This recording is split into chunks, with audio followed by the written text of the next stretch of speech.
公司上市那天，竹马喝得酩酊大醉，叫的却不是我的名字，是他恨之入骨的继妹，那个拆散他家庭，害得他妈情绪激动跳楼的罪魁祸首的女儿。因为他的恶言相向，继妹醉酒开车出了车祸，竹马因此懊悔了一生。在睁眼，我和竹马双双重生回到了大学。彼时，竹马妈妈刚刚坠楼身亡，继妹母女准备登堂入室。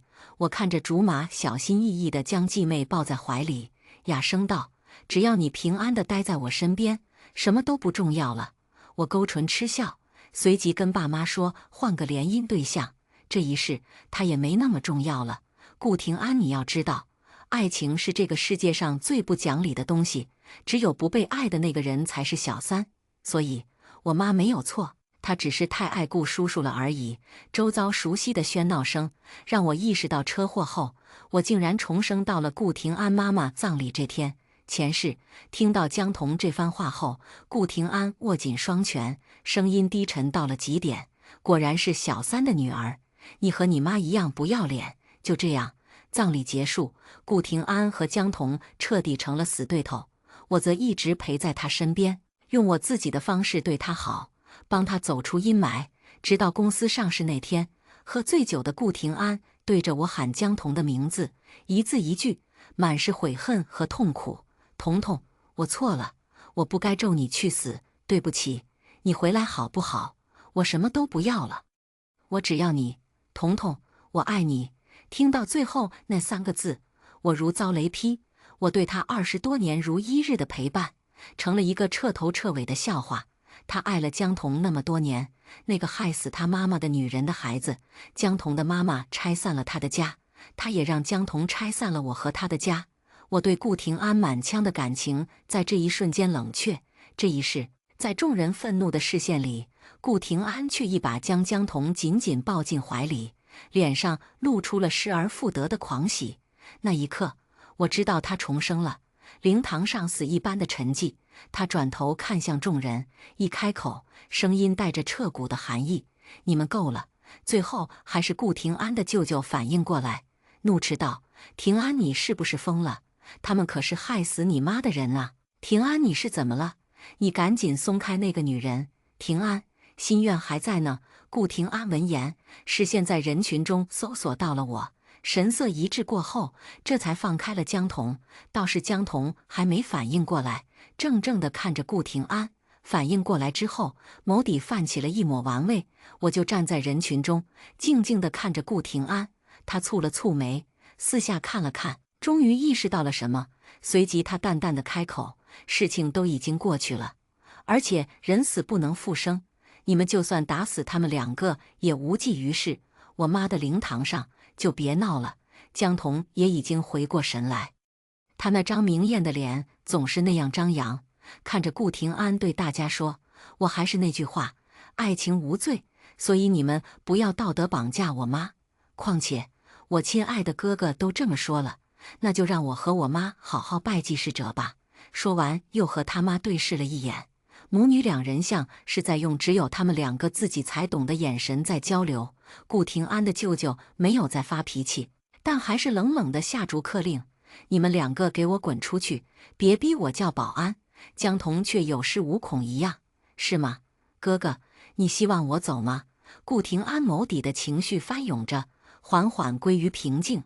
这像是一个挣扎的过程，最终向自己对江童浓烈的感情妥协了。真是伟大的爱情，隔着仇恨也要与自己的爱人拥抱。他重生应该就是为了这个吧？顾廷安缓缓开口：“既然你是诚心的，那就留下来吧。”江童嚣张地看向顾廷安的舅舅：“人家的儿子都发话了，更何况我们才是一家人，你没资格赶我和我妈走。”顾廷安舅舅怒吼，这一嗓子里包含着多少失望，在场的人都听得出来。你简直……最终他也没再说出什么来。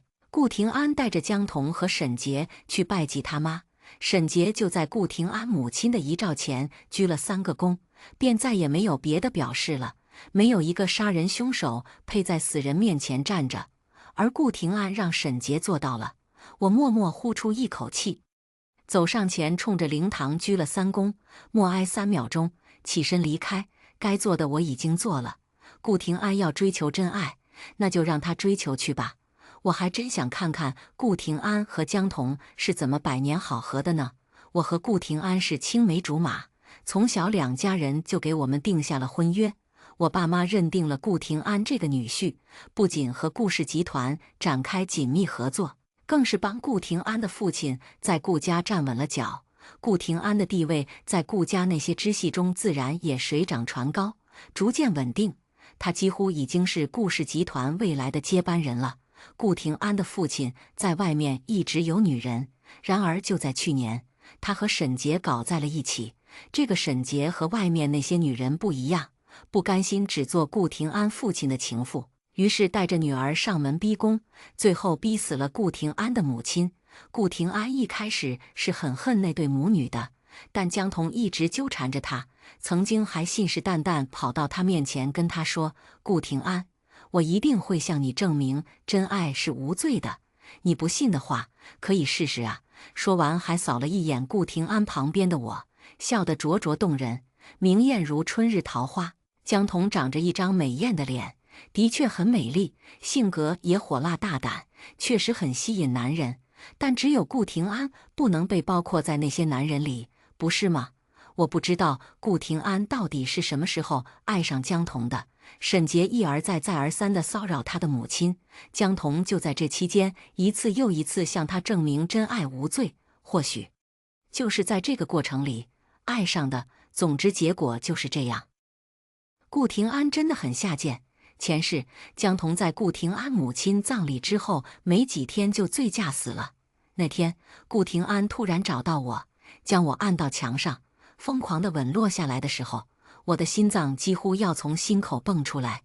最后，他用粗喘的声音在我耳边告诉我：“我爱你，我真的好爱你。”那是我第一次对顾廷安心跳得那么厉害。我想也是那一次，我真的爱上顾廷安了。现在想想，他那天表白的时候，连我的名字都没喊。其实我只是一个载体吧。他通过我表达对江童浓烈的爱，因为江童死了。从那以后，顾廷安对我更好了。然后我们结婚，我爸妈对这个女婿都很满意，帮他成为顾氏集团的接班人。他自己的公司更是在我的帮助下上市了。敲完钟，顾廷安喝得酩酊大醉。我虽然有些埋怨，但知道他开心，也就没扫他的兴。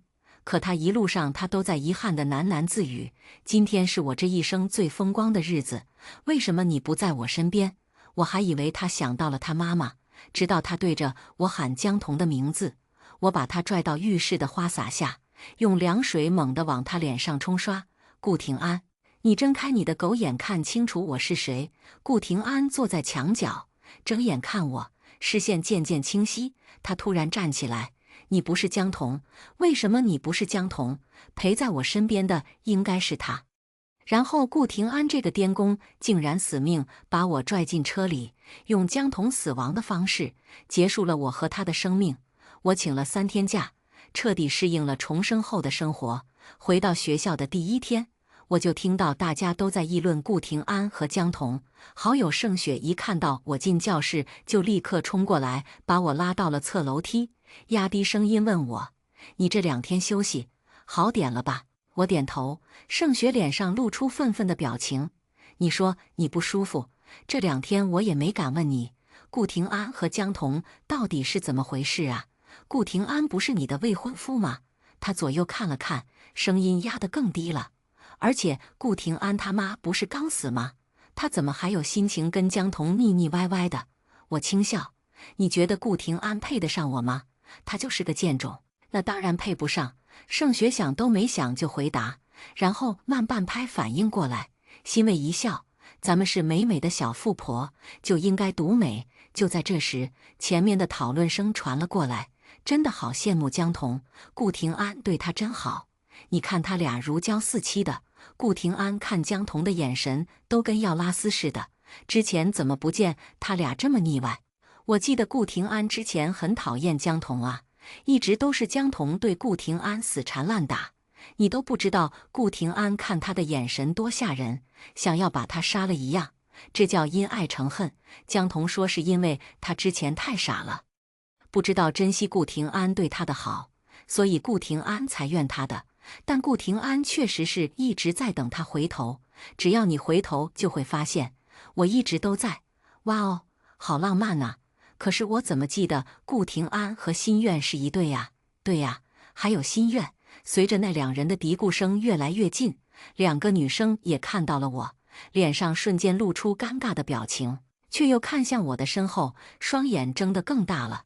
我顺着他们的视线回头看去，竟然看到顾廷安和江童一起走了过来，两人大大方方的挽着手，俨然一对甜蜜恩爱的小情侣。看到我，江童那张明艳的脸上一副胜利者的姿态，还嚣张地冲我挑了挑眉。顾廷安则一脸的不悦，沉声问我：“心愿，你又跟他们胡说八道什么了？”他既然耳朵那么尖，听到那两个女生议论八卦了，就应该听到我根本没跟他们说话呀。我现在真是看到他这副犯贱的嘴脸就恶心，刚要开口，那两个女生就解释了：“不是心愿跟我们说的，我们根本就不认识。不过你们的事情学校里谁都知道，这也不是什么秘密。”闻言，顾廷安又下意识扫了我一眼，板着脸冷声道：“那就请你们不要在背后议论别人。”我无视顾廷安，主动走到那两个女生面前，微微一笑：“不好意思纠正一下，我和这位不是一对哦。我也不想和这种人扯上关系，晦气。”说完，我又给了两人一个微笑，拉着盛雪转身回教室。余光不小心看到顾廷安的时候，他那张脸黑得跟锅底似的。我这就说他晦气吧，印堂都发黑了。盛雪忍不住笑出来：“你有没有看到顾廷安刚才的脸色呀？笑死我了，苑苑，我还是第一次听到你这么说顾廷安。你以前不是对他很好吗？”“那是我眼瞎心瞎，对那么一个玩意儿好。小雪，我跟你说，做人绝对不能向下兼容，尤其是那种自己一事无成要靠别人还不知道感恩的白眼狼，最恶心了。”转身进教室的时候，余光又看到了走在后面不远处的顾廷安和江童，真是阴魂不散。顾廷安果然晦气。很快，我的话就传遍了整个学校，那两个女生的传播能力比广播大喇叭还全面。我以为从此我和顾廷安就会大路朝天，各走一边。我重活一生，只想过好我自己的生活，再也不要跟顾廷安和江童那对颠公颠婆有什么牵扯。结果江童却找上了我。下课，他把我堵在门口，说有话要跟我说。没等我开口，江童直接开门见山：“我和顾廷安在一起了，你也看到了吧？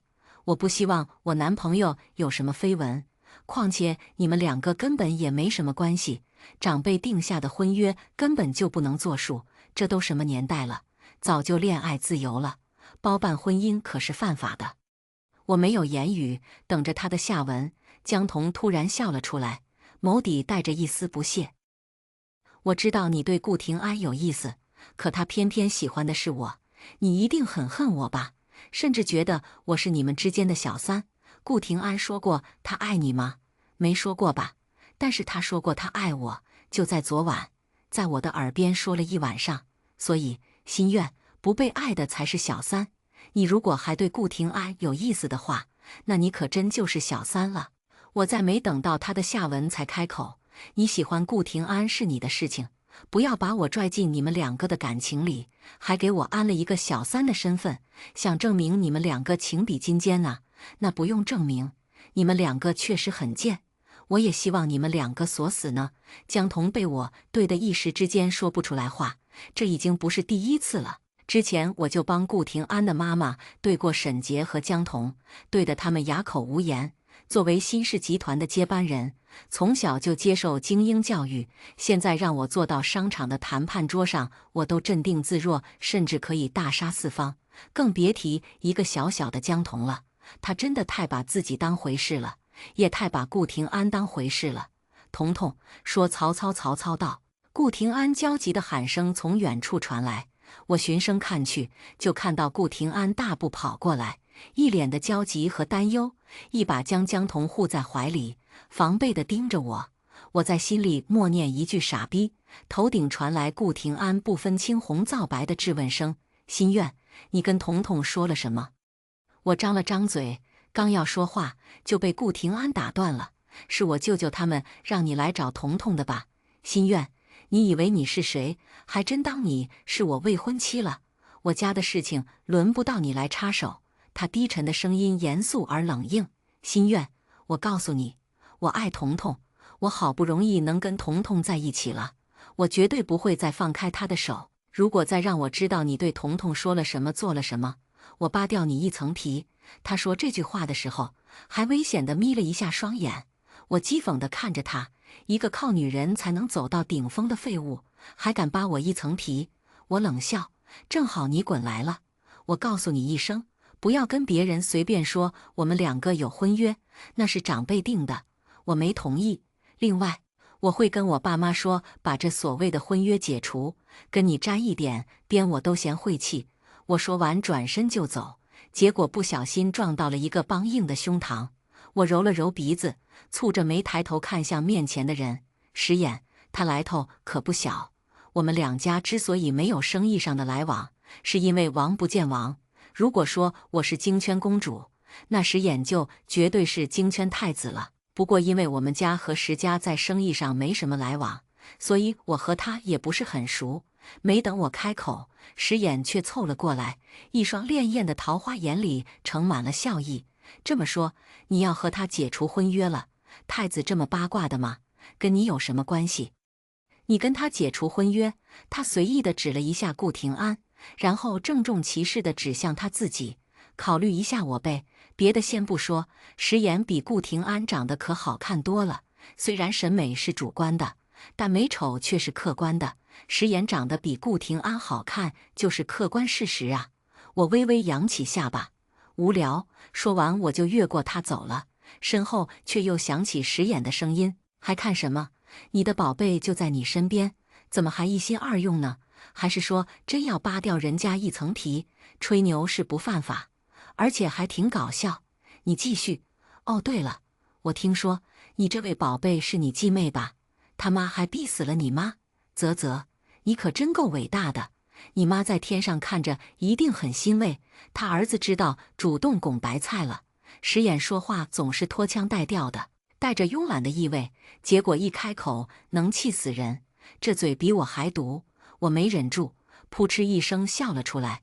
回去的一路上全都是我石眼，还有顾廷安和江童的八卦，尤其是顾廷安和江童之间那些事，把石眼跟我告白的热度都压下去了。原来顾廷安他妈是江童他妈逼死的，结果他俩还爱得死去活来的。顾廷安是什么绝世大情种？这种恋爱脑我也是第一次见过。心愿哪点不比那个江童强？男人都眼瞎吗？石眼没眼瞎呀，见缝就插针。刚知道心愿要跟顾廷安解除婚约，他就表白了，还让人家考虑他，真没看出来石眼也有当恋爱脑的潜质。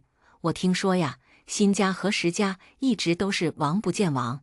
你说石眼他家人要是知道石眼跟心愿表白了，会不会被气死？哈哈，四个人演一场旷世大戏，太精彩了！我要追，我又无语住了。真的，今天周五下午下课，我直接就回家了。爸妈，我和顾廷安的婚约。我妈给我爸使了个眼色，然后握住我的手。苑苑，妈妈知道你之前跟廷安的关系一直都很好，而且咱们两家确实是给你们两个定下了婚约，就等着你们大学一毕业就结婚的。前几天妈见你一直待在房间里，知道你心情不好，就没跟你说这件事。我跟你爸的意思是，和顾家的婚约就算了，你说呢？爸妈都是为你好，我妈还小心翼翼的，不想让我伤心难过。我爸也是干着急不说话，怕说出什么戳我肺管子。在他们眼里，我就那么喜欢顾廷安吗？我轻笑，爸妈，我也正想跟你们说这件事呢。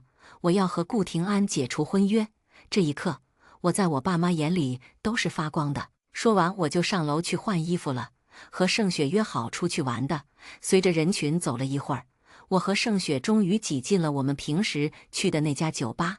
盛雪大声在我耳边说：幸好我提前好几天就定了位置，要不然今天都进不来。我感觉到我的手机震动了一下，拿出来一看，是我妈发来的消息，让我注意安全。我又看到石眼发来的好友申请，没等我点开，盛夏直接俏皮的帮我通过。单身万岁，被追求是很正常的事儿，好吗？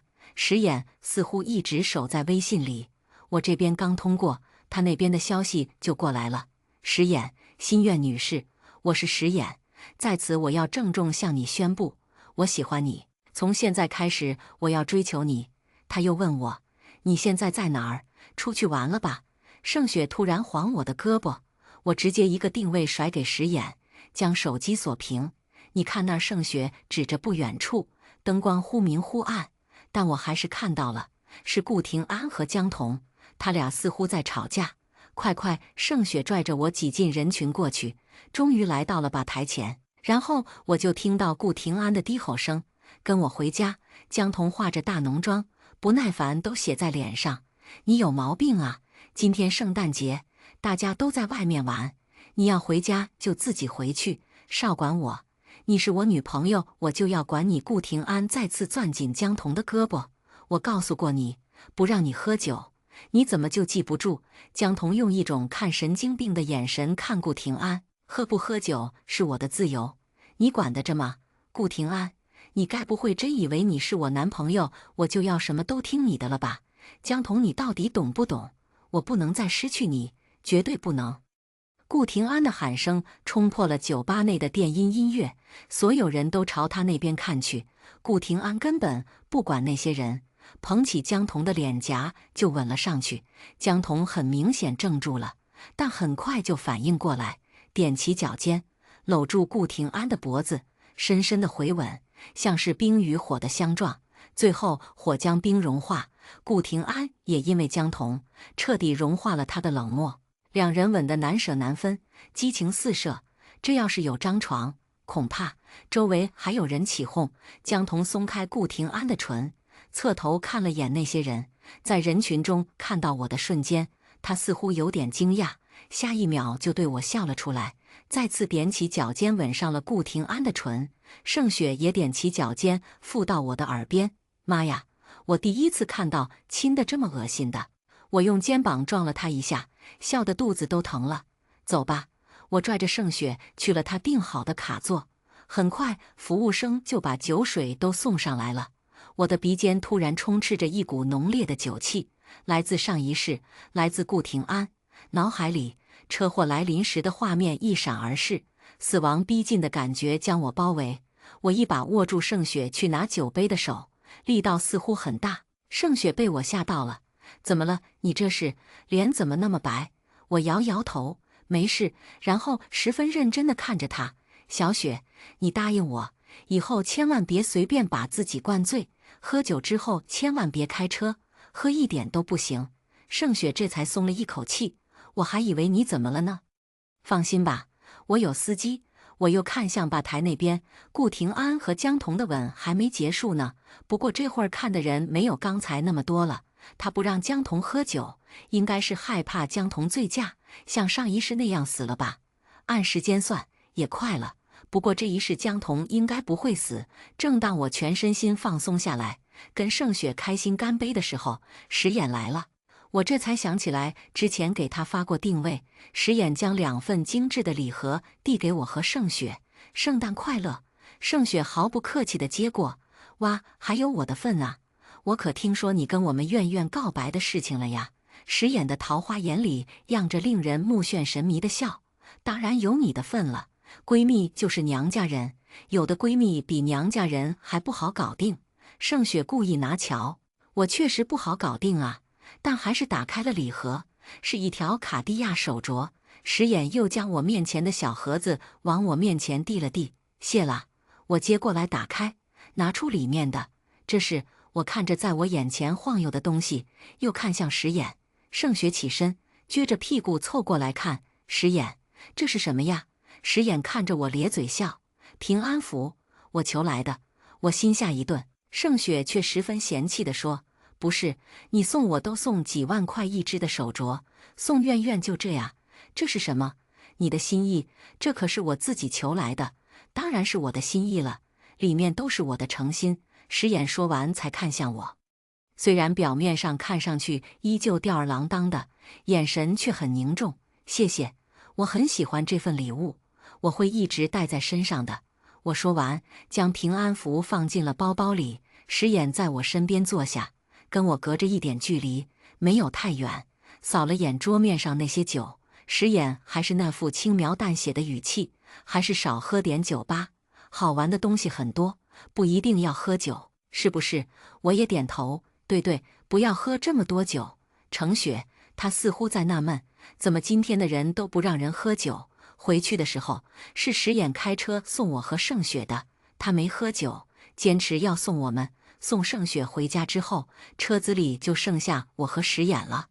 我抱着怀里的包包，问他：“你怎么想起送我平安符？”石眼轻咳一声：“我说了，你可不许生气。”我点头，他还是磨磨蹭蹭了好一会儿才开口：“就是你休息没来学校那几天，我突然做了一个梦，梦到你死了。”石眼看了我一眼，继续目视前方，说了不生气的。他继续说：“我还梦到你和顾廷安结婚了，是他醉驾把你害死的，所以我就去求了这个平安符。”他突然来了精神，我觉得这平安符真管用。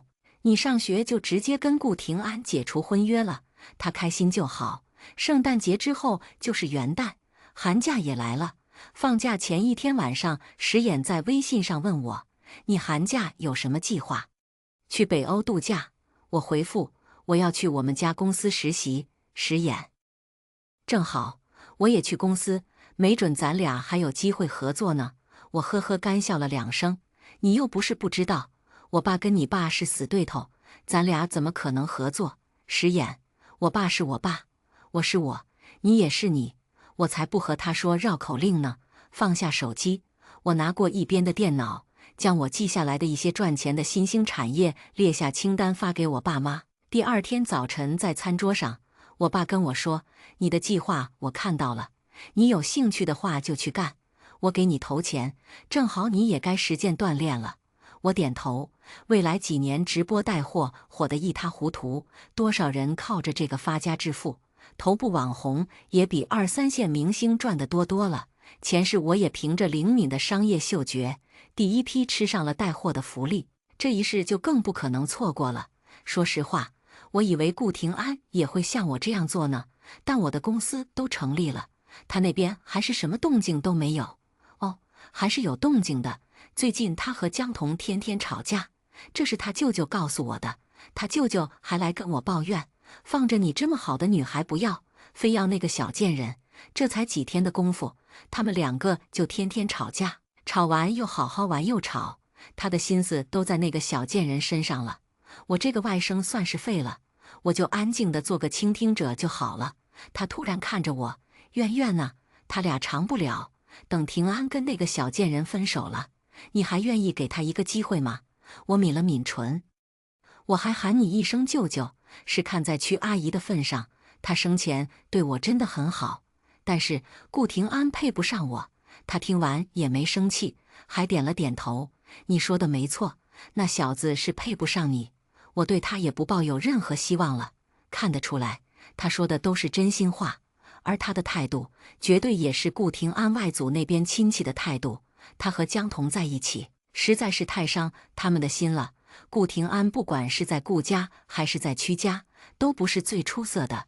前世如果不是由我们家为他保驾护航，他绝对走不到那个位置。原本我以为他会利用重生的金手指自己闯出一番天地，现在看来也没有，他完全沉浸在了恋爱里，还为了保护江彤不让他死掉，天天跟在江彤的身边，眼里心里都只有江彤一个人。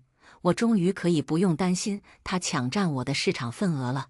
和顾廷安的舅舅分开之后，我就立刻回到了自己的小公司，一直忙到中午。石眼的视频通话打过来：“没打扰到你吧？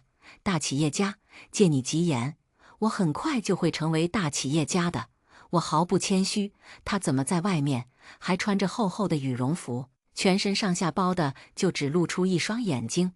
你在哪儿呢？在工地里呀。我爸让我锻炼，给了我一块地皮，团队已经组建好了，我过来实地考察一下。他说完又可怜巴巴地蹙着眉，像是一只流浪小狗。外面真的好冷啊，我想看看你，但是又知道你很忙，不敢打扰你，就趁中午的时候给你发视频，还不忘茶里茶气地问一句，没打扰到你吃饭吧？这人戏真多。当天晚上我下班，刚出公司就看到了石眼。你在这儿等多长时间了？怎么不给我打电话？外面这么冷，就算是不上去也可以上车等啊。石眼无所谓的笑笑，刚到，请你吃饭，给面子不？我突然意识到，我和石眼好像已经变得很熟了。这段时间，我们两个每天都在微信上聊天。他跟我说，他12岁那年靠投资赚了第1桶金，然后14岁就被麻省理工录取了，18岁回国，又跟我们一起参加高考，考上了我们现在的学校。当然，他说这些的时候绝对没有吹嘘的成分，毕竟他随口一说，就只是他的经历而已，对他来说没什么特别的。我却听得热血澎湃。前是为了帮顾廷安，我和石岩也交手过几次，最后都是我赢了。我对自己一向很有信心，但此刻还是忍不住怀疑，他是不是对我放水了？这一世看到我和顾廷安解除婚约了，他立刻就见缝插针。反正学校里的学生是这么说他的。石眼将车子停在餐厅门口，钥匙交给泊车的工作人员，和我一起进入餐厅。吃饭之前，他又递给我一个礼盒。从他说追我那天开始，一天不落，每天都有礼物。这一次是一对宝石耳环，沉甸甸的，戴在耳朵上肯定没一会儿耳朵就疼了，但很值得收藏。而且还是我前2天微博点赞的那对 vintage 耳环，极其有收藏价值。他连我的微博都关注着，甚至我点赞了什么他都知道。我开心地收下，谢谢你。然后我拿出我给他准备的礼物。前2天出差的时候看到一对袖扣很好看，原本觉得很配你的西装，没想到你穿羽绒服。石眼，他笑着接过去，确实适合我。原来你出差的时候还想着我呀。我没搭理他。吃饭的时候我想起来一件事，于是问他，你那个平安符在哪儿求的？我想给我姥姥姥爷还有爷爷奶奶都求一个。哇，你这一下求得可够多的了。石眼拿过手机把地址发给我，然后接着说，地址过去了，你什么时候过去告诉我一声，我带你去。我点头。吃完饭石眼便送我回家了，车子就在我家门口停下。石眼侧头看我，心愿，我喜欢你。我含笑点头。今日份表白打卡成功。他真的很直接，从他说要追求我那天开始，就每天都会告诉我他喜欢我。在微信上聊天的时候也动不动就跟我说，心愿，我真的好喜欢你。我现在正在床上打滚，我怀疑我上辈子是你养的狗。反正就是类似的骚话，不过他说出来一点都不油腻。虽然他总是吊儿郎当的，但永远打直球，永远都能让人看到他的真心。我突然想到前世跟顾廷安在一起的时候，他对我真的好极了，可我总有一种虚无缥缈的感觉。我又觉得是自己太多疑了，可能是顾廷安对我太好了，让我有点飘飘然，才会觉得一切都是那么的不真实。原来我的直觉早就给我提过醒了呀。看着石眼赤诚的模样，不得不说，现在的我似乎对他有了那么一点点的心动。我的公司已经成型了，等着直播到货的风一吹起，我就会扶摇直上9万里。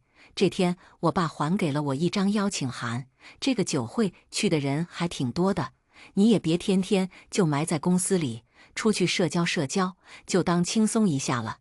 我接过来，然后给盛雪打电话，问他去不去。盛雪一口就答应了。酒会当天，我刚穿好礼服，石眼的视频通话就过来了。他那边还是大风呼呼吹，他穿着厚厚的羽绒服，最近确实很冷，在外面一会儿还好，像他一直考察，真的冻死人了。石眼又说，我知道你要去参加酒会，我晚上不能去接你了，所以今天先打卡。他笑了笑，我喜欢你，心愿，嘴都冻瓢了，还打卡呢。到了酒会，我本想广交人脉，结果一进宴会厅就看到江童指着顾廷安警告：“我他妈再跟你说最后一遍，老娘想喝酒就喝酒，你他妈管不着，滚！”所有人都看着他们呢，可江童并不管，反正他从来不在乎别人的眼光。顾廷安死死盯着他，一字一句沉甸甸的：“童童，我是为了你好，滚你妈的为我好！”江童一把推开顾廷安：“老娘受够你了，分手！”顾廷安一把攥住江童的手腕，目眦欲裂：“你说什么？”“我说分手！”江童痴痴一笑：“顾廷安，你该不会真以为我喜欢你吧？要不是你口口声声说我妈是小三，我为了让你证明真爱无罪，你觉得我会看你一眼？我告诉你，我压根就没喜欢过你，也不撒泡尿照照自己是什么东西。我刚进场就是大戏，真给我震撼到了。但我想说，顾廷安的尿应该是哑光的，他就算照了也认不清自己。”顾廷安神色痛苦，难以置信地看着江童：“你没爱过我？”江童双手环胸：“你还不知道吧？我妈怀了你爸的孩子，已经去香港鉴定过了，是男孩，你爸都要放弃你了，连你妈家那帮亲戚也都看不上你了。你觉得你还配得上我吗？”顾廷安愣在原地，良久之后突然爆发，抬手就甩了江童一耳光：“贱人，你他妈敢打我！”江童也不是好惹的，直接就扑了上去。最后，江童的头发像鸡窝一样，顾廷安的脸上全是江童挠的一道道血痕，两人才被分开。顾廷安还想往江童身上扑，指着他破口大骂，说什么他不过是他玩过的婊子而已，比妓女还不如。他和他妈都是妓女。总之，他将这个世界上最难听的话，全部都用到了那个他冲破世仇、爱了2辈子的女人身上。顾廷安终于甩开了那些保安，一转身，在看到我的时候，爆发的火山突然就熄火了，一丝窘迫从他的脸上闪过。他深吸了一口气，才走过来：“苑苑，你来了。”我翻了个白眼，拉着盛雪就走，离这个晦气的家伙远点。这场酒会实在是太热闹了，以至于结束的有点晚了。主办方还跟我们道歉，说下次绝对不会请顾廷安和江童过来了。刚才在酒会上，众人说的最多的不是顾廷安，而是他爸，说他糊涂，在外面找了个带孩子的女人也就算了，还一点家庭背景都没有，妓女也没有教养，把他儿子都带坏了。对此我只想说，顾廷安可不是江童带坏的，他从根上就是烂的。出了酒店，冰冷的空气瞬间扑面而来，我瑟缩了一下肩膀，站在门口等车。苑苑，顾廷安从他的车里下来，快步朝我走来：“你先上我的车，我有事跟你说。”我拿出看傻逼的眼神看他，顾廷安却板着一张脸。我说正经的，真有正事跟你说，先上车。说着就来拉我的手，被我一下子躲开了。顾廷安，你少用你的脏手碰我！顾廷安顿了一下，面色随即柔和了一分。我知道你生我的气，因为江童，但我可以解释。你先上车。心愿，是石眼的声音，他身上还穿着厚厚的羽绒服，这会儿脱了下来，走到我身边，把羽绒服罩在我身上。这么冷，为什么站在门口？我在等车。我有些诧异，你怎么来了？走吧，送你们。石眼说着，又看向盛雪，不好意思，就一件羽绒服，快点上车。盛雪嘻嘻哈哈笑了出来，你还会不好意思啊？我也催促快走，手腕却忽地一紧。顾廷安抓住我的手腕，死死盯着我。心愿，我说我有事跟你说，你确定要跟他走吗？他是不是大脑皮层被人抠破了？问的都是漏风的问题，拿开你的脏手！石眼直接扶开顾廷安的手，顾廷安抬手就要打石眼，石眼笑了：“苑苑，盛雪，你俩先上车。”我想着还是劝劝架吧，但顾廷安根本没敢跟石眼动手。我们上了车，他的视线一直跟随过来，真是恶心。上了车，石眼才说：“我看到酒会上的视频了，原来如此，那石岩可真够了解顾廷安的了。石岩将我和盛雪送回家就走了，临走时又跟我打了一遍卡。我舒舒服服泡了个澡，差点睡着。外面突然传来一阵敲门声，穿上衣服出去，是我妈。她看到我松了一口气，泡澡呢？我说怎么一直不开门？怎么了？我妈抿了抿唇，顾廷安来了，就在外面不肯走，说一定要见你。你爸叫保安，那我去见见他吧。我套了件羽绒服就下去了。我家大门口，顾廷安一把抓住我的胳膊，苑苑，这次你一定要帮我，我就只剩下你了。跟你说实话吧，我爸马上就要有新儿子了，而且我最近确实给他丢了很多脸，他已经放弃我了。我妈那边也指望不上，他们现在根本都不见我，都是江童那个贱女人害了我，所以现在只有你能帮我了。我听说你开了公司，你让我加入，我一定会帮你。你帮我什么？我打断顾廷安的话，上辈子要不是我帮你，你的公司第1年就干不下去了。你帮我，顾廷安，不会重活一世，你就忘记自己的废物属性了吧？你，顾廷安愕然，你也重生了？我歪着头，是啊，我重生了。看到你冲破世仇，跟你爱了那么多年的江童在一起，看到你被你家像丧家之犬一样对待，真的太过瘾了。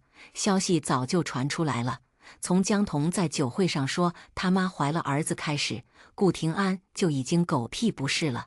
顾廷安脸上的表情几近空白，许久之后，他突然变得激动：“苑苑，我错了，为了那个女人不值得，我们重新开始好不好？这一世我一定爱你一辈子，苑苑，我就只有你了。”他痛哭出声：“孩子死了，他来奶了。”我轻蔑一笑：“知道我为什么来见你吗？就是想看你这副落魄样，现在看完了，确实挺爽。你也可以滚了。”我又提醒：“哦，对了，以后别来我家了，我嫌脏。”我转身往回走，保安出来将顾廷安拖走，都走到玄关门口了，还能听到顾廷安的喊声：“苑苑，你帮帮我，我真的一无所有了。”哦，好棒棒哦，这就是我给顾廷安的回应。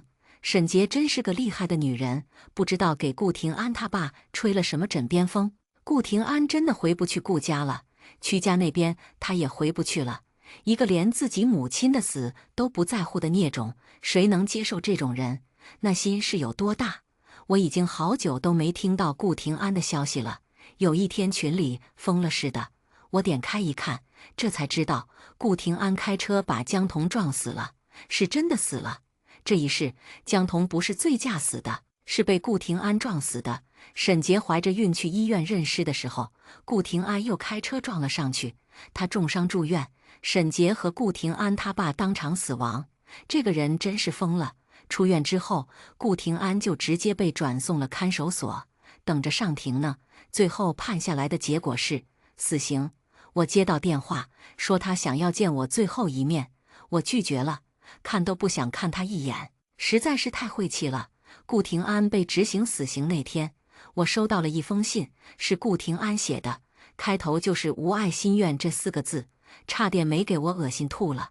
我蹙着眉又往下看了几行，最后一次跟你说对不起，一会儿就没有机会了，苑苑。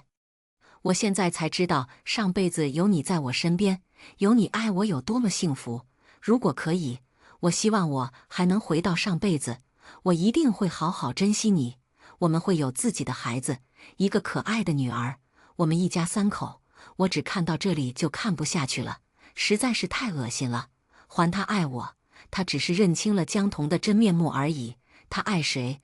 他只爱他自己。我把信撕吧丢进了垃圾桶。大学刚开学，我的公司就起来了，直播卖货的热潮来了，而我的公司因此赚得盆满钵满。年终总公司开会的时候，我被点名表扬，爸妈还有爷爷奶奶脸上那叫一个得意，因为我是他们的骄傲，上辈子我也是他们的骄傲。唯一走错的一步就是跟顾廷安结婚了，好在一切都重来了一遍。爷爷奶奶退下之后，我也正式进入总公司开始实习，进一步为将来接管公司做积累。我自己名下的好几家公司自然也是越做越好，开完会，我跟我爸妈离开公司，迎面却看到石眼的父母。我爸没什么好气，哼了一声。石眼的父母笑眯眯地上前，那叫一个讨好。几句话过后，我爸妈才反应过来，是他们老石家的儿子盯上他们姑娘了。我爸顿时怒了。石眼的父母为了孩子，把面子放到地上让我爸踩，我都有点同情他们了。石眼把我拉到一边，在我耳边轻声道：“心愿，我喜欢你。”我傲娇的点头，今天打卡成功，明天继续。石眼立正站好，敬礼，遵命。看在他表现还不错的分上，那我就给他个机会，让他在我这儿打卡一辈子好了。接下来我们进入第二个故事。我的青梅和竹马早恋，偷尝禁果，被发现后，他污蔑是竹马强迫他，害得竹马被迫退学。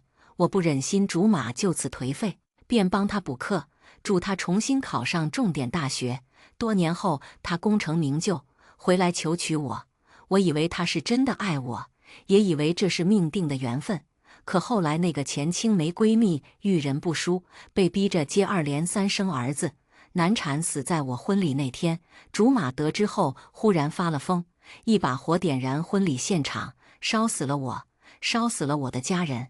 你就该给他陪葬，要不是你多管闲事，我和他早就过上幸福生活了。再次睁眼，我回到他俩奸情被戳穿时，白凝雪，我是怎么教你的？你怎么这么不知廉耻？白母一巴掌打在了衣衫不整的白凝雪脸上，气得发抖，也顾不得周围人的围观，破口大骂。白凝雪捂着脸，脸上不仅有巴掌印，还残留着刚才的激情过后的潮红。而蒋默像个鹌鹑一样，缩在女生宿舍的角落，不敢出声。妈，是他强迫我的，我什么都没干呢，我冤枉啊！白凝雪激动地扯着白母胳膊，鬼哭狼嚎，梨花带雨，任谁见了都会有所动容。显然，听见这话的时候，蒋默愣住了，他不敢置信地将视线放在了白凝雪身上。久久不能回神，白母怒火更盛，也顾不得蒋母的阻拦和多年的情分了，上去薅住蒋默的衣领，边打边骂：“你这个畜生啊！亏我看着你长大，把你当亲儿子一样，你竟然敢对小雪做出这种禽兽不如的事！”蒋默被打得嗷嗷直叫，一群人上来拉架，场面一度混乱无比。我站在人群之外，脑子还有些懵。这个场景我熟啊，大型抓奸名场面。可此前不久，我明明还是在婚礼现场，穿着婚纱站在台上，缓缓朝着蒋默走去，心中带着对他的无限爱意，以及对婚后美好生活的憧憬。我以为我是这个世界上最幸福的人，暗恋多年，终于修成正果。可正当我和蒋默在交换戒指的时候，白凝雪的妈妈疯了似的冲进来，哭喊着说她女儿难产去世了。我明显感觉到蒋默的动作一顿，紧跟着素戒掉在地上，滚到不知何处。蒋默随即疯了似的跑出去，留下我独自一人，面对着数百亲朋宾客的唏嘘。那一瞬间，我知道我留不住他了。喜事变闹剧，众人散去，只有我一人还留在原地。我也没想到蒋默还能再次折返回来。短短几个小时里，蒋默整个人变得颓废无比，佝偻着背，身子似乎也直不起来了。见他折返，我心中是带着欣喜的。我跑过去拉起他的手，我想告诉他，人死不能复生，这一切绝非我们能够改变。可话还没说出口，蒋默却一把甩开了我的手，眼中尽是对我的怨恨。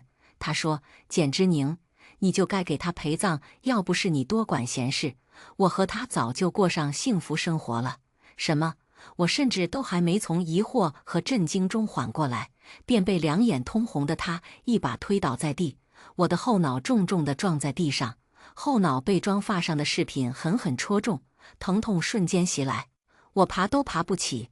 但蒋默并未收手，他竟拿起一桶汽油浇在我身上，点燃打火机，毫不犹豫地扔在了我身上。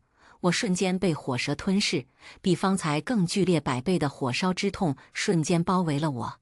我下意识伸出手求他能放过我，可他冷漠的神情却分明在说，他想要我死，要我给白凝雪陪葬。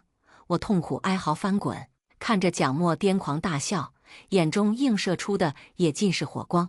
他癫狂大喊：你该死，没把你教好的爸妈，也该死，我已经先送你爸妈去陪你了。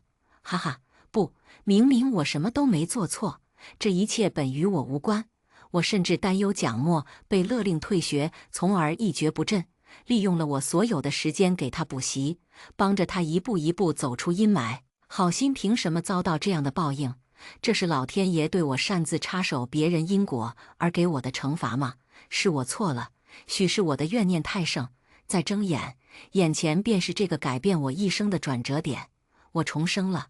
所以这一世，我倒要看看，没有我的多管闲事，蒋默能走多远。我与蒋默、白凝雪三人是青梅竹马，自幼相识。白凝雪身材好，皮肤白，性格也比我开朗。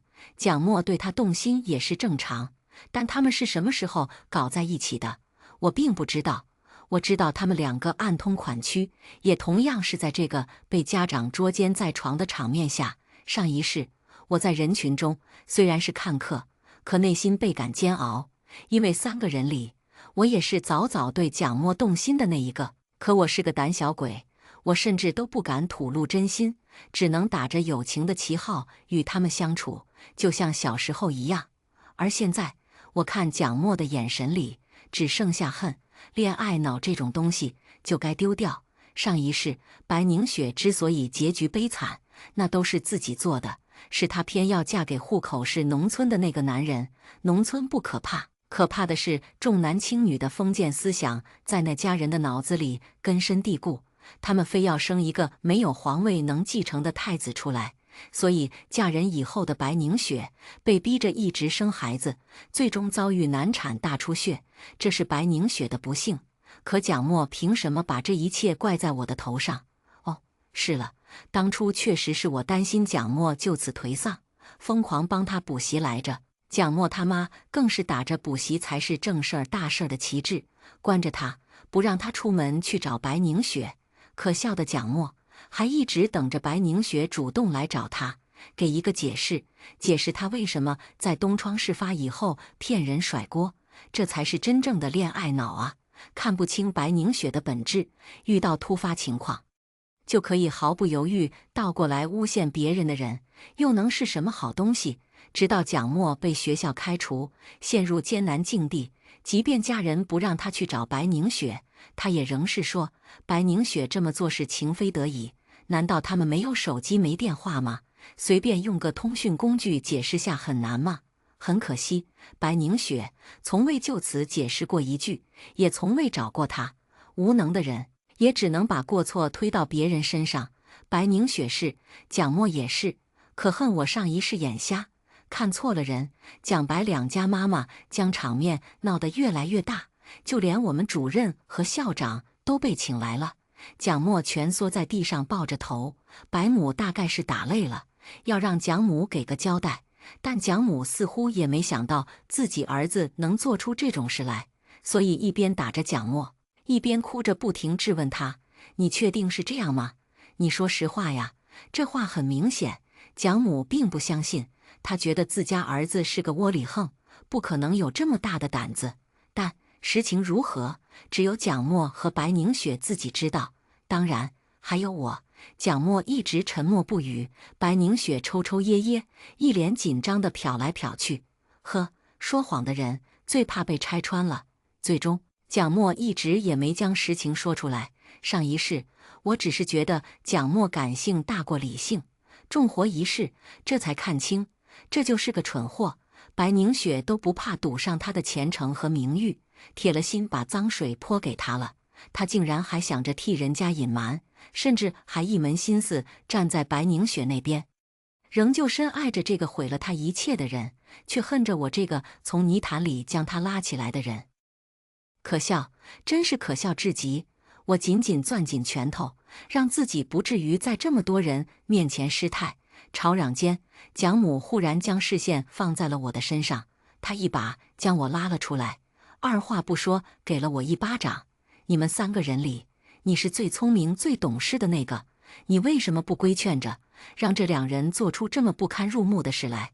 你说白凝雪是不是在说谎？言外之意就是我向来行事规矩，也是学习最好的一个，是不让家长操心的孩子，我就应该监督着蒋默，不让他做出混账事。最后这句，呵，这是让我帮忙辩解，把他宝贝儿子摘出来。我捂着火辣辣的脸颊，心中愤然。刚才我一直在回忆前世，一时间竟然忘记了还有这一幕，大意了。前世我挨了这一巴掌，心中虽然委屈，但那时候的我更多想的是如何帮助蒋默渡过难关。那时候蒋默大约是害怕我说出对白凝雪不利的话，竟然冲过来直接将我拽走了。果然，这时蒋默又想故技重施来拉扯我，却被我一把甩开。蒋默一愣，毕竟在我们有记忆以来，我从来没有忤逆过蒋默的意思。我是舔狗，我承认，所以他们两个惹出来的事，大多都会把我推出来当挡箭牌。在他们的意识中，我是好孩子、好学生，犯点错不打紧。现在我才有所觉悟，我性格好，并不代表就可以做背锅侠。我的一切是我自己努力得来的，不论是学业还是长辈们的宠爱，最该反思的人应该是那两个叛逆并且心里肮脏的人。我们三个是青梅竹马没错，但那也只是因为住得近罢了，大人们的关系也就那样。如果我妈在场，想来也不会眼睁睁看我受委屈。我是女孩，可我爸妈从来都是把我当成掌中宝、心尖肉似的宠着。我们家没那重男轻女的臭毛病。我站直了身子，看向被拉开的蒋母，冷冷道：“伯母，我没他们两个那么闲。我是要考清北的人，我没有义务每次跟在他们身后给他们擦屁股。毕竟我不是他们的妈。您这巴掌我没办法打回去，因为我妈说过，晚辈不该对长辈不敬，这是我的教养。至于您儿子为什么会做出这样的事，不应该是您自己管教不严吗？我们是一起长大的情分，可我早就尽到了我该尽的责任。好言难劝该死的鬼，我希望从现在开始，他们两个的事别扯上我，毕竟我没这义务。我逻辑清晰，说话字字珠玑，掷地有声。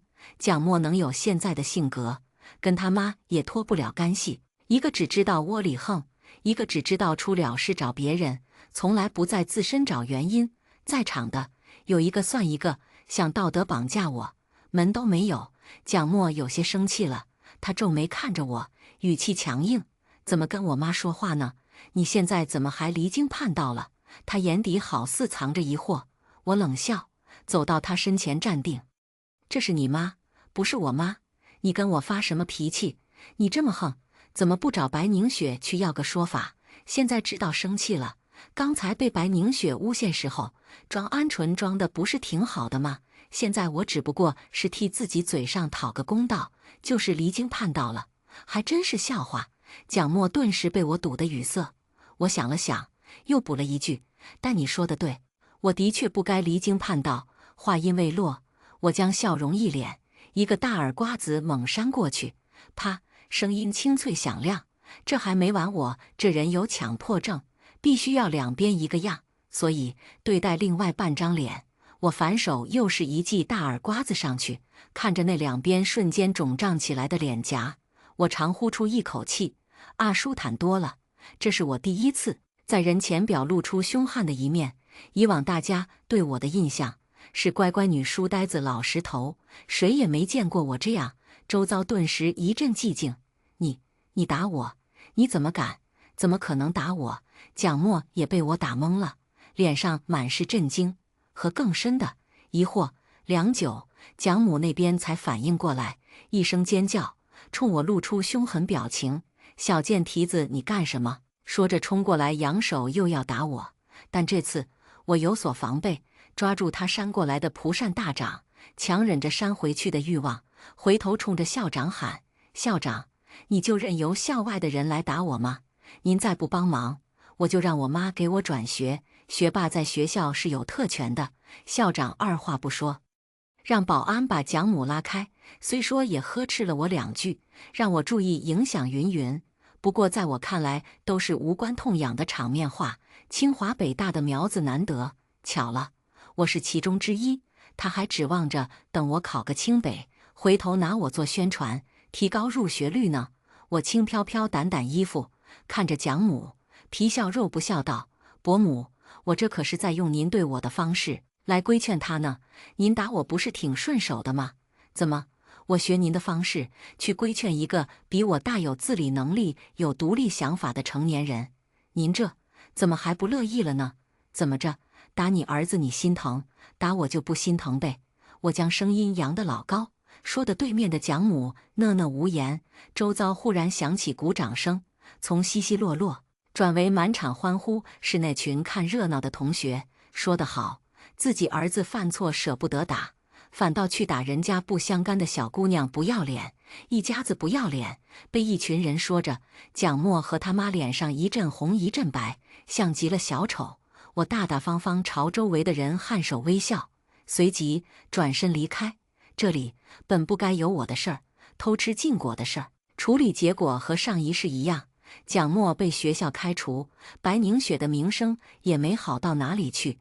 之前白凝雪主打一个纯洁玉女小白莲人设，可是得到了不少异性追捧。这一次的事情，即便白凝雪一再坚称是被强迫，可学校里的人到底也不全是傻子。两人之间那点子破事，大家都心知肚明。没有白凝雪打掩护，蒋默怎么可能轻易进到女生宿舍？一时之间，白凝雪被众人孤立，走到哪里都被指指点点。至于蒋默，被自己最爱的人背刺，还不知道醒悟，活该！我这次可不会帮他了。这种不知好歹的人就该烂在泥里。宁宁，你能不能陪我一起去吃饭呢？白凝雪来到我座位旁边，可怜兮兮地说道。她现在走到哪里都被异样的眼光盯着。其实我对白凝雪本不该有什么可仇恨的，她没害过我，只不过她的死间接的让我被害了而已。罪魁祸首是蒋默，那个蠢货好像长了个猪脑子，可我终究难过心里这一关。而且他做出这甩锅的事儿，让我对他更没什么好感。跟这种人相处，时刻要防着遭到背刺。可我还是答应了他的请求。只不过当我们一起离开的时候，我的同桌善意提醒了我一句：“学伟呀，有些人你把人家当朋友，人家可能会背刺你呢。看吧，大家都这想法。”闻言，白凝雪的脸瞬间变成菜色。路上，她小心翼翼地问我：“你是不是也觉得这件事是我做错了？”我不置可否。那不然呢？但我并不想对此事发表任何意见。我甚至觉得他这么做很好，至少替我出了一口恶气。可是你知道的，我没办法。要是我被退学了，我就完了。我妈还指望我能考上好大学呢。宁宁，你不会怪我吧？毕竟白凝雪努力地想跟我解释，但是在我看来更像是在卖惨。我停下脚步，握着她的手，一个劲地点头，还一脸真诚地肯定她。小雪，我觉得你做得对，要是我也这么做。白凝雪似乎是被我这个反应惊到了，毕竟我喜欢蒋默这件事，几乎就像是秃子头上的虱子，瞒不了眼前人。蒋默自然也感觉得到，所以他才会如此肆无忌惮地指使我利用我。而白凝雪呢，有女人独有的天赋，天生对情感这件事就比较敏感，谁跟谁有些什么，都是可以嗅出来的。听我这么说，白凝雪脸上一僵，但只持续了1秒，又马上笑道：“你不怪我就好，我们是最好的朋友，你不会离开我的，对吧？”话是好话，总觉得听起来怪怪的。3个人的友谊是拥挤的，其实我一直都是那个硬挤进去的人。我是那个跑腿的，是那个作业被抄的，是那个打掩护的。真不知道当初我为什么会这么执着地想要融进去不属于自己的圈子。嗨，谁还没个脑子进水的时候？那是自然。我随便敷衍地回复。现在白凝雪被人孤立，没有朋友，自然是想拉个人度过低谷期。我都能想象到，等待风波平息下去，他就又会被众星捧月，而我仍旧如以前的所有日子一样，被孤立，被冷落。但无所谓了，当年的我可能会失落，会难过，现在姐独自美丽，之所以答应白凝雪一起吃饭的要求，是他现在对我还有用处。最近回家，总是能听到从蒋默家传来的争吵声、锅碗瓢盆的碰撞声，不用想也知道蒋母现在老上火了。而蒋默也一蹶不振，每天把自己关在家里。如今他被迫休学，没有好的学历，现在出去打工，最多只能学手艺，挣得少不说，还苦。蒋默父母再不济也是大专生，他们把所有的希望都放在了这个儿子身上。听我妈说，蒋家已经和白家彻底闹掰了。蒋母始终坚信自家好大儿没干那种缺德事，而白母也觉得自己女儿受了欺负，恨不得去报警。为了平息这场争端，蒋母曾说等2年可以让2个孩子直接领证了，但白母肯定不从。两家只是面上关系好，她其实一直看不上蒋家的门第，她觉得自家女儿美若天仙，配得上更好的人家，做一个豪门太太才不算委屈。至于我妈，她早就看不惯我像个丫鬟一样被人呼来唤去的，只是她尊重我的选择，不好多说。现在看到一直好的两家人突然关系变僵，她也是个看热闹不嫌事大的人，没少从中搅和，说什么现在是什么年代了，发生关系不一定非要在一起。这话一说出来，白母如同高山流水遇知音般握住我妈的手，一个劲的点头。蒋母却不乐意了，瞬间明了是白母是看不上他家。我妈又说，可是话又说回来了，如果2个孩子有意结婚，也不是一件好事。双喜临门啊，我还能少出一份子钱。蒋母又感激地看向我妈，这下白母又不高兴了，阴阳怪气的，明里暗里说的都是蒋默配不上白凝雪，最后自然是不欢而散。我妈给我讲的绘声绘色，我直呼牛逼，不愧是我妈，这搅屎棍当得十分称职。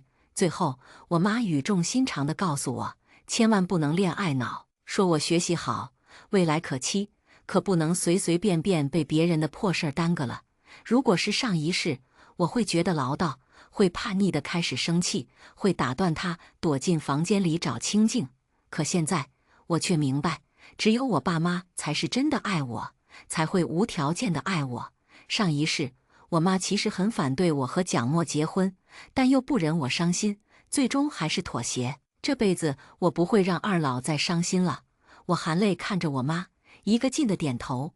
妈，你放心，你闺女脑子里的水已经全被火熬干了。我妈扑哧一笑，随即摸摸我的头，直夸我长大了。蒋母难得敲响了我家的门，彼时我正在书房刷题，不出意外的话，她这是来提让我给蒋默补习的事儿。上一世我是自愿的，还没等人家上门，我就已经自动请缨了。可现在我放任不管，她倒急了，直接找上了门。面对蒋母来访，我妈原本还是挂着笑的，可蒋母却只简短地跟我妈打了个招呼，就径直走到刚出书房的我面前来。她来了，她来了，她厚着脸皮走来了。伯母好。我不咸不淡地问候，见我的态度不是很好。她估计是想起来先前打我的一巴掌，马上亲昵地摸了摸我的脸。我连忙后退，在我心里，这人和蒋默一样恶心，除了自己的利益，别人的命就不是命。在他们的思想里，我们就该替他们服务，无私奉献，要不就是罪大恶极。我呸！来，伯母看看。哎呀，没事了，上一次是我着急失态，让你受委屈了。我心里一个劲的翻白眼。黄鼠狼给鸡拜年，呵呵，这都多久了？您那狠狠打上来的一巴掌，早消肿了。我妈一听我挨打了，瞬间坐不住了。我妈是个炮仗脾气，一点就炸，跟蒋母这种人犯不上起大冲突，所以我此前也一直没说。你说什么？你为什么打我闺女？蒋母面露尴尬，干笑解释：我这不是一直把宁宁当亲闺女吗？她犯了错，我替你教训一下也是理所应当的。我在心里冷笑，也不知道这人用的什么牌子化妆品，把脸皮养这么厚。放在以前，我肯定不会反驳，但是现在嘛，爱谁谁。我到底犯了什么错？才让伯母越俎代庖，帮我妈教训我呢。说完，我一副恍然大悟的表情。哦，是因为蒋默和白凝雪那件事啊，那确实怪我，我没能如您所愿，24小时不间断地跟着他们监视他们，最终才酿成了大祸。伯母因为这个事，在全校人面前打我骂我怪我，是我活该。我可以加重了语调，阴阳怪气之意十分明显。我妈那边本来已经炸了，见我几句话把蒋母讽刺的脸色成了菜色，又平静了下来，还悄悄给我竖了个大拇指，想来是看到我这架势，大约是吃不了什么亏了。尴尬3秒不到，蒋母打着哈哈干笑，忍着脾气一个劲的哄我。哎呀，伯母不是那个意思，我知道我们家宁宁最乖了，对不对？那有什么办法呢？毕竟她还有求于我，我也懒得跟她摆龙门，打开天窗说亮话。这么晚了，伯母来找我什么事？果然，蒋母表情更加和蔼可亲起来。你知道的，蒋默现在被勒令退学了，可是我还想让再去考大学，他聪明着呢，自学也没问题。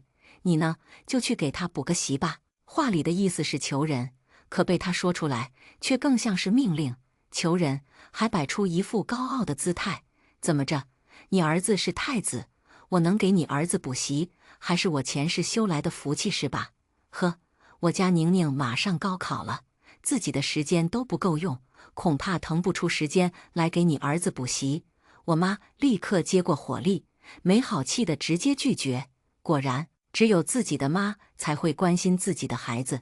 上一世，我把绝大部分时间精力都耗费在了一个不值得的蒋默身上，导致我睡眠不足，精神紧绷，在高考前半夜又发起了高烧，最终在这个人类公平的战场上一败涂地。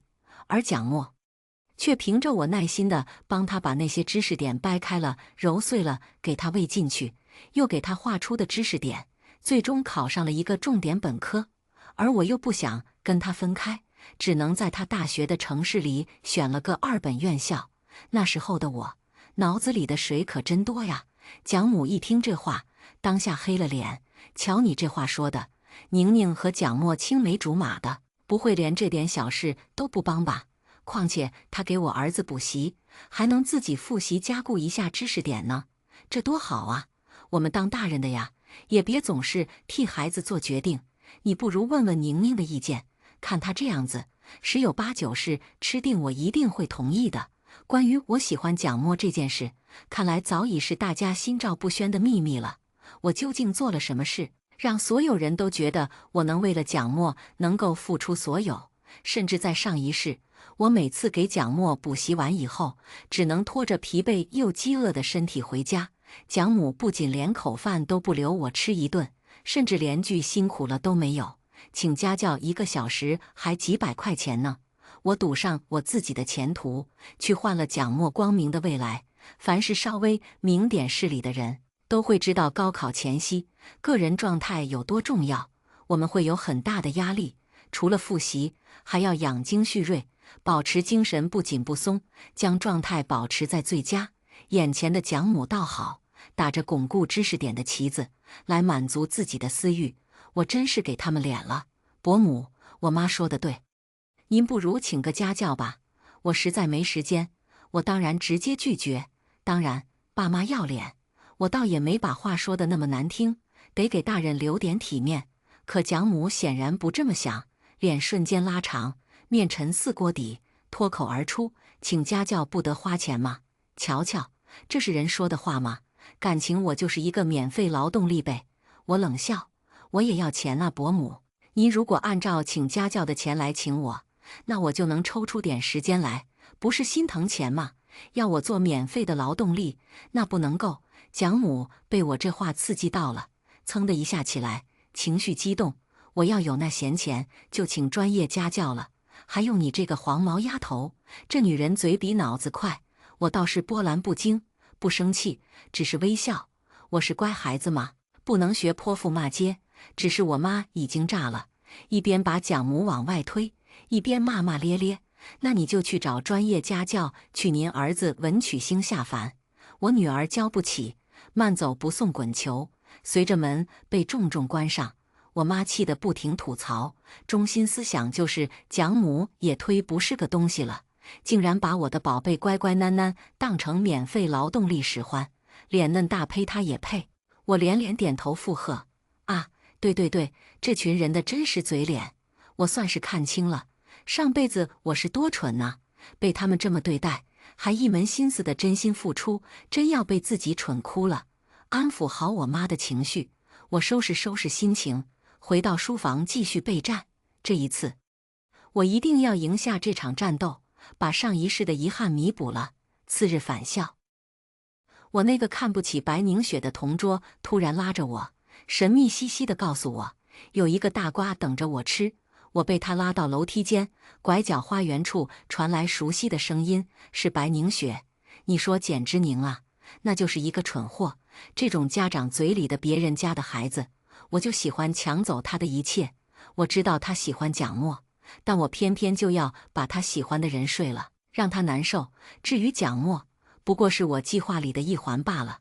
我可不喜欢他，长得也就凑合，可家境一般呐，配不上我。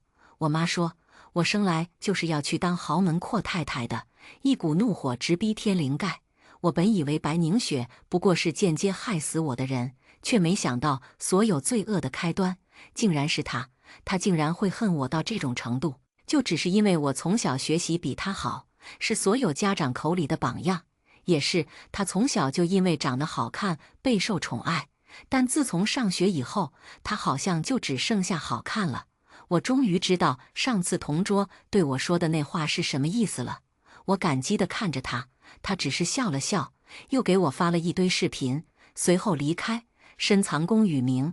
我看了视频，五味杂陈，也不知道蒋墨在知道真相以后会作何感想。想想还真有些期待呢。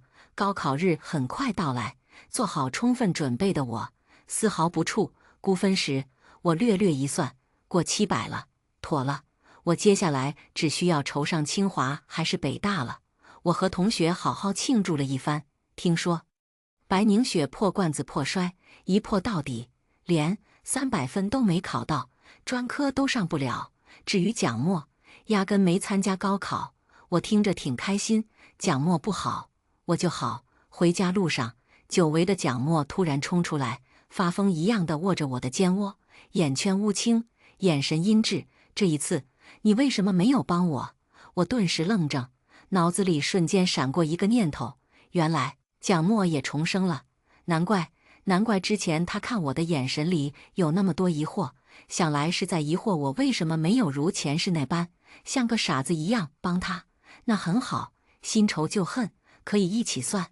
我猛地一脚踹向蒋墨裤裆，他立刻捂着，疼得直不起腰来。我凭什么帮你？凭你杀了我，凭你恩将仇报。蒋墨，你以为你是谁呀？蒋墨愣住了，顾不得疼，惊恐地瞪大眼睛。原来你也重生了。我不置可否，只是警告他，以后别出现在我面前，否则我会忍不住还他一把火。但是不行，他这个烂人自然不怕祸祸自己的人生，可我却要好好的活着，还要活得加倍精彩。我转手将同桌给我的那些视频转发给了蒋墨，其实内容也没什么，就是白凝雪和别人炫耀说蒋墨是个舔狗，他从来没有喜欢过蒋墨的那些话。哦，还有很多白凝雪跟不同的男生卿卿我的镜头呢。不过按照蒋墨的性子，即便我把证据给他，他也未必会全信。既然他也重生了，我怎么能那么轻易地放过杀我全家的凶手？所以我去找了一个人，前世哄骗了白凝雪的那个男人王祥。我得让两人提前相遇。上辈子这男人假装富二代，所有的东西都是租的，就连衣服都是租的。因为长得有点姿色，再加上贷款给白凝雪买奢侈品，很快把白凝雪拿下了。男人以为女人是白富美，女人以为男人是富二代，都奔着对方虚无缥缈的财富去，这怎么不算另一种意义上的双向奔赴呢？在我刻意的安排下，两人很快见面，继而干柴烈火。我能有什么坏心思呢？我只是喜欢看狗咬狗罢了。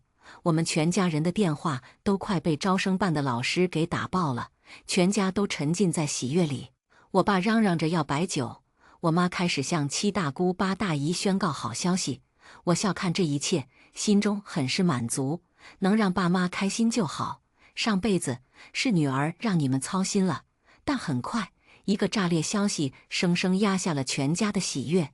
蒋家和白家已经乱了套，蒋默把白凝雪杀了。这个消息传来的时候，我只觉头皮发麻。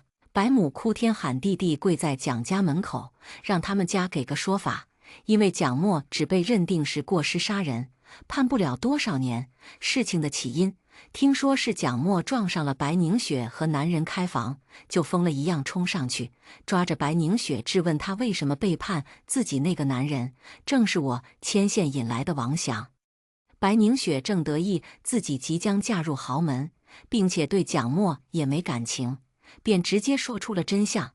蒋默一时之间接受不了事实，拉扯之中一下将白凝雪推到了马路上。据目击者声称，当时白凝雪的脑袋就被一辆货车碾了个稀巴烂，脑浆流了一地。光是想想那个画面，我都觉得鸡皮疙瘩起一身。这个结局倒是超乎我的想象，可这是他们自己的抉择，我问心无愧。后来我去新学校报到前，听说蒋家托了不少关系，又赔了白家不少钱，达成了和解，最终只被判了1年。出狱后，蒋默一家人就搬家了。再后来，我就没了他们的消息。我有些着急，蒋默也有前世的记忆，他也不是纯纯的大傻子，一定会凭着这些记忆捞金。如果他走得比我快，想扳倒他会很难。我无法与他各自安好，不看着他跌落深渊，我不甘心。我的生活要继续，但是我不会停下脚步。数年后，我终于再次遇见蒋默，时间线刚好是前世我们结婚的这一年。我早已开了公司，成了业界女强人，身家丰厚的大富婆，而他是以我竞争对手的身份出现。我们2家公司在竞标同一个项目。再见蒋默，他容光焕发，已是一副上位者的姿态。我知道他搬走以后，先是打工攒了点钱，又从家里软磨硬泡了点，一股脑投入了股市，挣了不少。完成了原始积累后，又开公司，选择的项目都是上一世发展前景比较好的。看到他过得好，我心情可没那么好了。这次的竞标，全行业都知道我志在必得，因为上一世接下这个项目的公司赚翻了。蒋默的目的自然跟我一样。看到我出现在竞标会，蒋默走过来，笑得既凉薄又嚣张。好久不见啊，简之宁。我勾勾唇，大方地回应：是啊，看来你这几年混得不错，托你的福。如果不是前世你那么帮我，还帮我开了公司，我也不会知道那么多内幕消息，更不会有今天的成就啊。蒋默笑得愈发得意，我得谢谢你帮我做嫁衣。我笑了，看来他对上一世做下的孽丝毫没有愧疚，那我更不必心慈手软了呢。见我不说话，蒋默挑眉，即便你上辈子对我有恩，这次的竞标我也不会手软的。我呵呵，那我们走着瞧喽。知道对你有恩，所以你报恩的方式是烧死我。我故意将报价单掉在地上，确保蒋默瞄到了上面的数字，才匆忙捡起来抱在怀里，一脸警惕地看向他。而蒋默则笑得轻蔑：简之宁，没想到这么多年了，你还是这么蠢。说完，他毫不遮掩地喊来助理，低声吩咐了几句，便将手中的报价单递了过去。助理小跑着离开了。蒋默笑着离开，回到了自己的位子上，根本没注意到我嘴角一闪而逝的狡黠。最后蒋默赢了，像是在炫耀一般。他看向我，我勾唇：恭喜呀，能花我心里价位10倍的价，你也是个人才。说完，我不顾他瞬间白下来的脸色，带着人扬长而去。这次的打擂台本就是我刻意为之，若是凭运气来碰上他，那我岂不是白活了2辈子？私家侦探早就已经找到了他的下落，他的一举一动都在我的视线之内。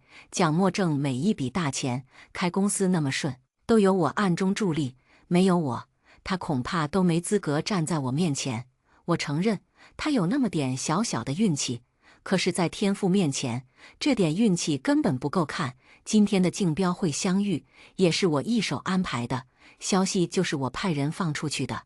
我的报价单自然也是故意做出来的假数据，掉在地上，就是为了给他看。如果蒋默不贪，稍微长点心，他就不会轻易修改报价单。他这几年的路太顺了，轻轻松松就上了云端。想来这些年的盈利，他都要扔进这个项目里了吧？可惜，这个所谓稳赚的项目，不过是我放出的烟幕弹一枚。前世人人都知道这项目火爆赚钱，却不知那里早就是败絮满满。拿下项目的公司一直在苦苦支撑造势，放假消息就是为了找人接盘。而蒋默这个蠢货，上辈子一门心思追忆他逝去的爱情，公司里大大小小的事都是我在运营，他只知道收钱，什么都不知道。每天像个大爷一样往办公室里一坐，当甩手掌柜，就像当初我给他补习那样。要不是我把考点喂进他嘴里，他大概都不会自己咀嚼吞咽。蒋默破产的消息传来时，我正漫不经心地玩着股市。前几年我收购了不少公司，我想让它涨就涨，我想让它跌就跌。蒋默买进的每一只股票，都有我的人在后面操盘。我知道他已经将最后的身家再次投入股市，想着大捞一笔。现在该是收网的时候了，股票会超乎他预料的大跌。以他的脑子，恐怕想不明白，即便能预知未来，有两种东西是绝对不能碰的：彩票和股票。恭喜蒋默，他一无所有了。时间线即将进入我俩都不能预知的未来，他再无翻身可能。我将他捧上云端，正是为了让他摔得更惨。我心情很好，甚至大发慈悲地将所有的计划都让人透露给了蒋默。默不作声地做坏事，没有人给我鼓掌，该有多无趣。没过几天，蒋默找了过来。与之前竞标会上容光焕发的蒋默相比，他现在更像是丧家犬，衣衫满是褶皱，头发凌乱，胡子拉碴，眼里满是血丝，就像是刚被勒令退学那会儿一样，眼睛里没了光。简之宁，你怎么能这么对我？为什么？看见我的瞬间，蒋默一个暴冲，却很快被挡在了人墙外面。开玩笑，姐姐身家 N 个亿，身边还能没10几20个身强体健、肌肉满满、帅气逼人的贴身保镖了。我不紧不慢地抬头，把玩着手里的打火机，眼熟吗？我重生以后，买了一个与上一世被蒋默丢在身上那个打火机的同款，目的就是警醒自己，上一世得多么愚蠢，才会爱上这种人渣。他居然还有脸问为什么？我的一条命，我爸妈的命，在他眼里原来都不是事辈。蒋默往前冲的身子顿住，停在原地，良久，他才抬起头，好似理直气壮，声音却明显弱了下来。我不过是替宁雪报仇罢了，是你罪有应得。到了现在，他还是不知悔改。我冷笑，即便知道了真相，你还是觉得这一切我是造成的。白宁雪害你被开除，你不怪他，他嫉妒我，故意跟你在一起来恶心我，欺骗你的感情。你不怪他，他如果真的爱你，哪怕你一无所有，也会跟你在一起。可他却看上别人的钱，毫不犹豫地投入别人的怀抱，而你依旧不怪他。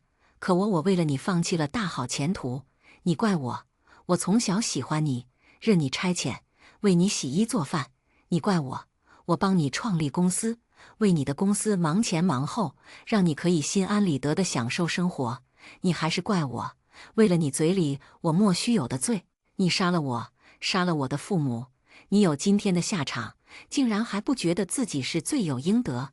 你的人生中是真的完全没有道德这种东西吗？